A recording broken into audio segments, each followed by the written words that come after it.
ParentTown. Today we have Dr. Henry Toy with us, and he is the Curriculum Dean of Global Edu Hub. So he's here to speak to us about how you can build positive thinking habits in your child from a young age. So, Doctor, can you tell us a little bit about yourself?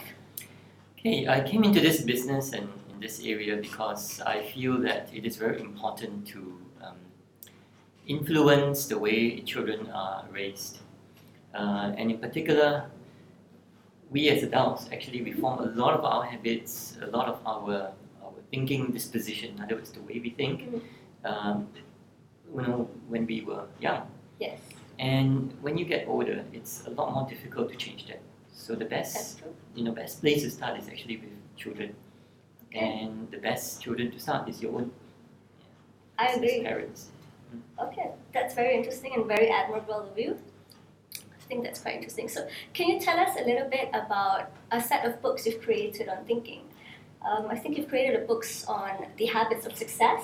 Mm-hmm. Could you tell us a little bit more about that? Okay. Before that, there was another book that I co-edited way back almost 20 years ago, and that's called Fulfilling Your Child's Potential. Interesting. And in that book, I talk about how we can use toys, materials, teaching aids to actually raise your child. Okay. And it's all about interaction. It's all about how you interact with the material with your child and raise not just the thinking part of it, but things like values. You can teach values like being persistent. Yes. You can teach values like caring for someone if you're sharing this toy with another person, with another child. So I did that book. That's about 20 years ago. So about 10 years ago, I did another book that's called what you mentioned, The Habits of Success. Okay. That was inspired by Professor Arthur Koster, who came up with the concept called the habits of mind.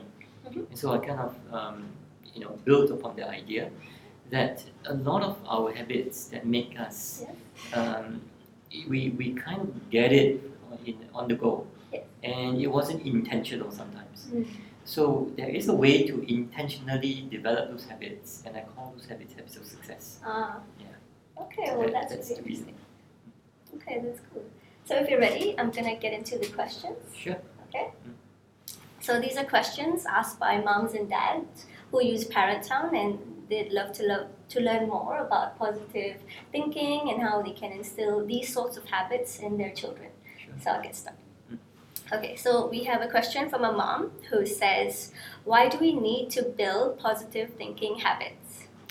Okay, the simple reason that we need to build positive thinking habits is because whether you like it or not, the child will be kind of developing habits, and he or she is already currently doing that from birth. As the child develops, as he interacts with his environment, as he looks at his friends, his siblings, his parents, he's developing a kind of thinking habit. And so if you leave it to the child to develop it without any kind of control or intention to kind of shape it, then it is the luck of the draw. By the time he's a teenager, you would think, oh, why is he like that?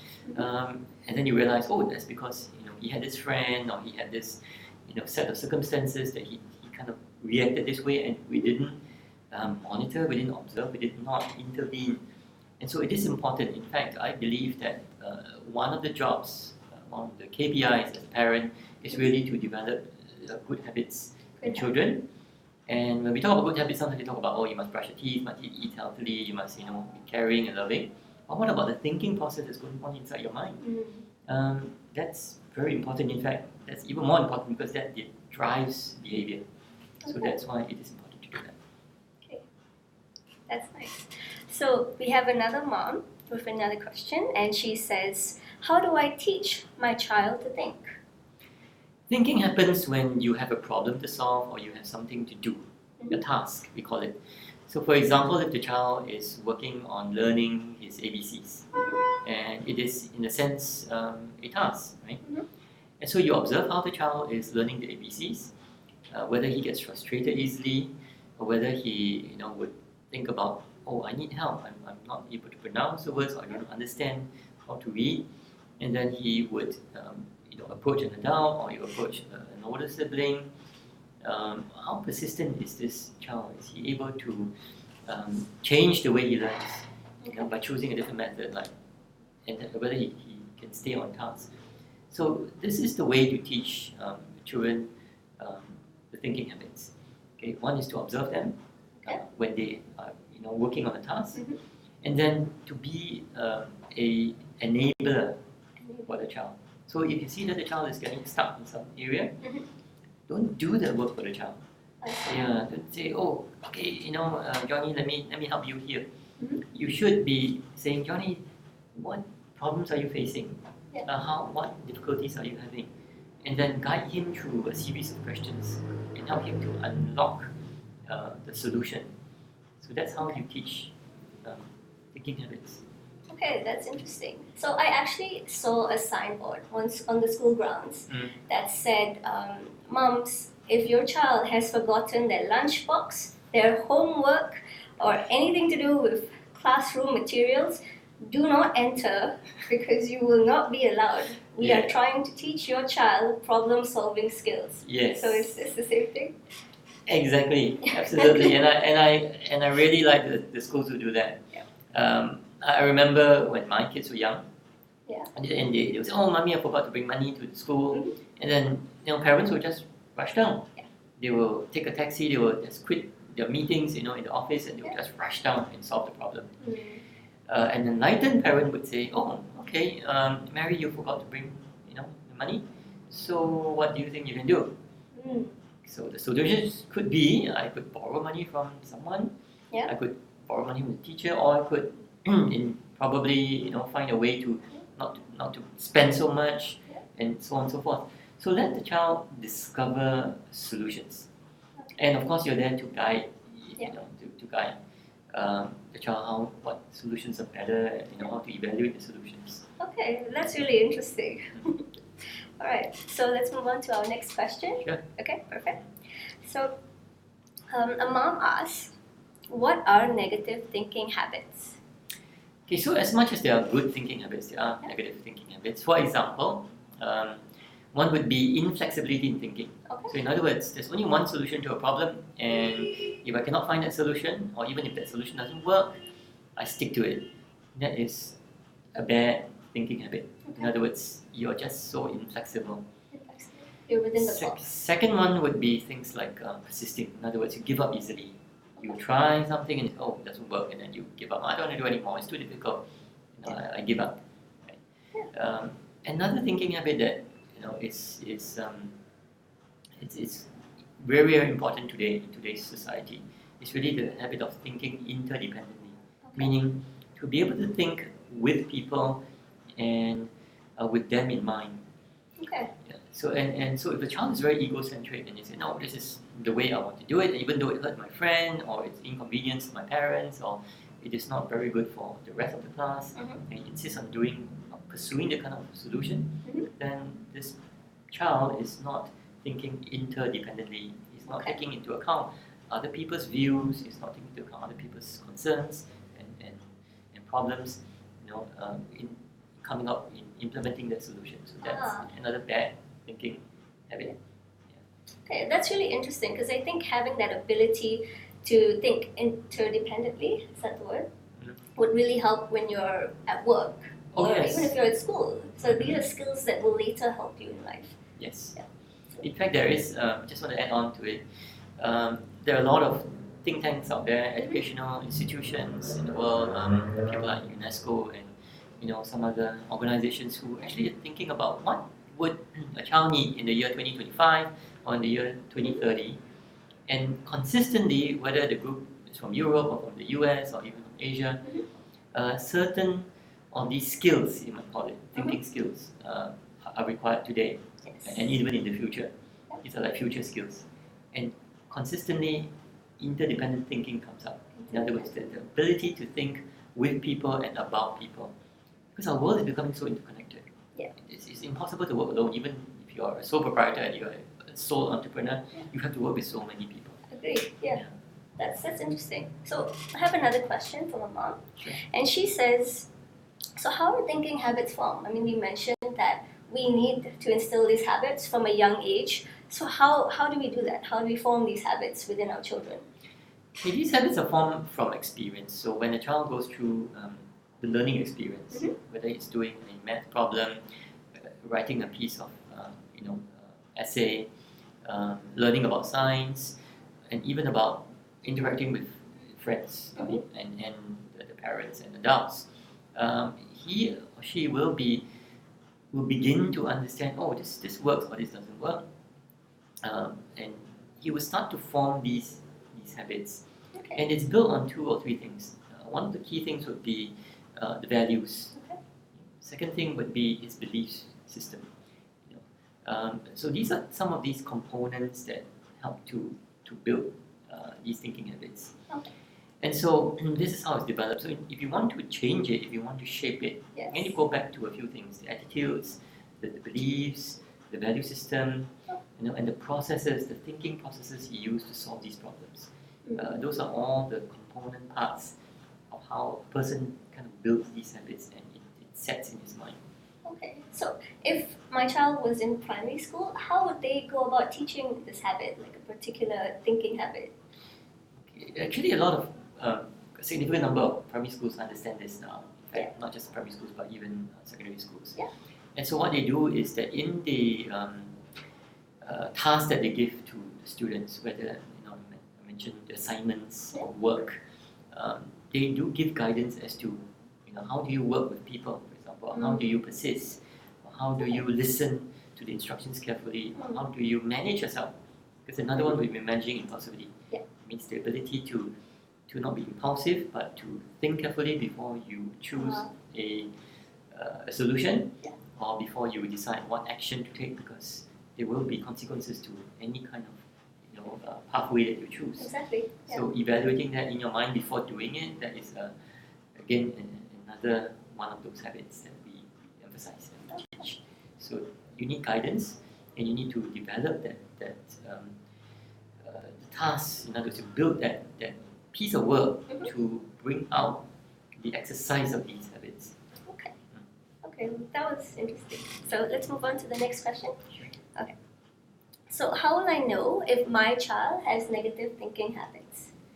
So that one is again through observation. And when you observe a few things. Number one, what is the child saying? Okay. And what is the child doing? Right? So visually, what he's doing, and verbally, what he's saying. Okay. So if the child, again, let's take the example of he comes into a problem. He's hungry, but you're on the road. There's no time to stop, for a meal. Yeah. And the child has a problem. Right? He wants to get food. So how would the child manage this? So this is the way to observe. Okay. So if the child is frustrated all the time, gets angry, shouts, then you know that he has a problem managing himself. Yeah. He has a problem managing his impulsivity. Yeah. If you reason with him and he is not open to your suggestion, and typically that also indicates that he is not open to ideas, to reasoning, and which means that he has a problem accepting somebody else's solution. Yeah, a solution that comes from the third person. I see. Yeah, and that impacts this whole concept of interdependent thinking. You say, oh, mommy is trying her best, and yet it doesn't matter to me. I'm just angry as well. I just want to lash out. Yeah. But if the child understands and he listens to understanding, he will say, oh, okay, mommy is trying his best. Daddy's driving. Yeah. It's time for me to wait, as they say. Okay. That's very mature thinking. So yes, in a sense, it's maturity. Yes. And actually, these habits help the child to mature. Okay, well, that's quite interesting. So I have a question from a distressed mommy, and her question focuses on how we can teach children to accept failures. And she says, my girl gives up on something very easily. So she feels really dejected and lousy about herself when she fails. How do I teach her to persevere in times of failure and not to give up? Failure is how you accept failure is actually, in the sense, an attitude. Again, built on 2 things: beliefs and values. So when a child is going through failure, or went through a setback, or went through an incident, how the parents react to it, has a very huge impact on how the child looks at herself in this context. So would the parents say, oh, you mean you did so badly in this test? Or, how come, this game that you played, it was so bad? Or that, this art and craft item that you built looks so terrible, then it is a reaction of the parent. Yeah. And this reaction would then be learned by the child. But if the parents say, oh, okay, that's interesting. You set out to do something to succeed and you didn't succeed. So what happened? So it's how would the parents react, number one. And secondly, how would the parents talk the child through accepting failure, but not to accept bad results. To accept failure is not to accept bad results. Okay. So there are 3 steps.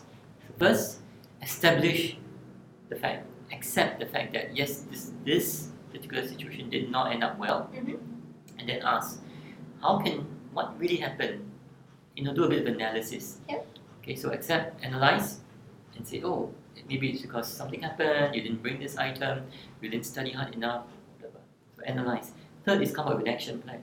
Say, fine, it's okay, you didn't do well on this time, but what can we do? And you can use the word we, what can we do together to help you do well the next time? And then come up with an action plan and actually implement that plan. And so the child will feel there's hope. It's not like this is the end of the world. There's an action plan. We can do things together and we can succeed the next time. That's good. And it creates bonding within a mother and child as well, father and child. Yes. So I think that's quite In fact, good. those moments are the really what we call teachable moments. The moments that the child would remember. They say, wow, when I went through this very difficult period or this sense of failure, my parents were there for me, accepted it, but yet helped me to get out of it. I think this is very valuable. Take this as a gift that you can use with your child. Thank you for the gift. Alright, so I'll move on to the next question. Sure. Okay, so a mom asks, how can we teach children to self-regulate their own emotions? Oh, okay. Children, by the way, we're talking about young children. Yeah. And we're looking at toddlers, we're looking at preschool kids. They definitely have a problem managing their own emotions simply because in the brain development, the emotional brain, is developed faster than the cognitive brain, the reasoning brain, the self-management brain. And so it is very typical, of a child to not be able to manage his or her emotions. However, that's not to say that we should leave them as they are. You should then assist them, guide them, and you guide them by again doing a few steps. The first step is really to connect with them, to say, fine, you're feeling sad, or you're feeling angry, or you're feeling, fearful. Acknowledge the feeling. Connect with them to say, oh yes, I understand how you feel. When I was a child, I felt that way. Or yes, this is really, really scary to you. And then move on to, so what can you do with the feeling? Are you going to, how do you manage the feeling? And teach them to reason out with that, giving them a set of to-dos. Like, okay, when you're very angry, perhaps you want to think about, pleasant things, or count to 10, or, do some action that would help you to calm that emotional mind. Or if you're very fearful, then is there a way you can find security in something? Like, oh, mommy and daddy is just here, so we should not fear. Or that no matter what happens, mommy and daddy will always love you. Yeah. So it doesn't matter whether you fail this exam or you fail this competition. So it helps them to manage their emotion by giving them logical steps to take. But you have to first connect with them with that emotion, and then take them to the next step and say, what can we do?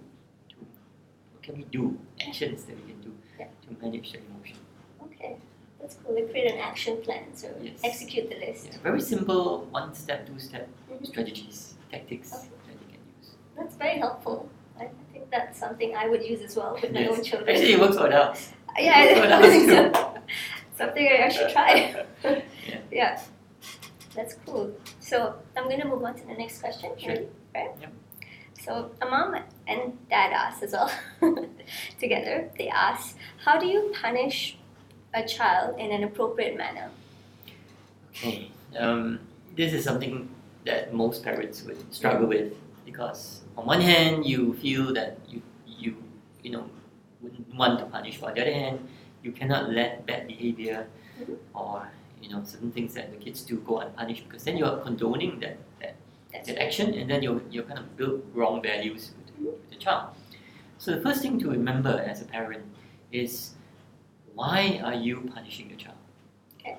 Because if you're punishing your child because you feel angry at that point, or frustrated because the child is like taking away so much of your time, or you're watching a favorite program, or you're actually on an important call to your overseas client, or with your office in Europe, then you would be punishing out of frustration, out of anger.